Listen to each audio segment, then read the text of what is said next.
రోడ్లపై వేల కొద్ది వాహనాలు పరుగులు పెడుతూ ఉండగా అకస్మాత్తుగా పాము ప్రత్యక్షమైంది. అంతే, వాహనాలన్నీ ఆగిపోయాయి. వాహనదారులంతా సెల్ ఫోన్లు పట్టుకుని ఫోటోలు, వీడియోలు తీయడం మొదలుపెట్టడంతో రోడ్డుపై భారీగా ట్రాఫిక్ జామ్ ఏర్పడింది. అత్యంత రద్దీగా ఉండే రహదారిలో ఈ సంఘటన చోటు చేసుకోవడంతో వాహనాలు బారులు తీరాయి. చివరకు ఆ పాము విద్యుత్ స్తంభంపైకి ఎక్కి అక్కడి నుంచి వెళ్లిపోయింది. ఈ సంఘటన హైదరాబాద్లో చోటు చేసుకుంది.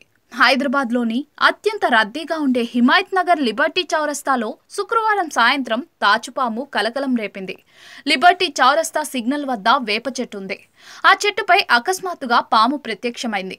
ఇది చూసిన వాహనదారులు భయాందోళన చెందారు. తమపై పడుతుందనే ఆందోళనతో వాహనాలు ఆపి నిలిచిపోయారు. అనంతరం తమ సెల్ ఫోన్లు తీసి వీడియోలు, ఫోటోలు తీసుకుంటూ కనిపించారు. చెట్టుపై నుంచి పాము కేబుల్ వైర్ల సహాయంతో ట్రాఫిక్ సిగ్నల్ స్తంభంపైకి చేరుకుంది. అయితే ఏం జరిగిందో ఏమో తెలుసుకునేందుకు కూడా పాదచారులు, వాహనదారులు బారులు తీరారు.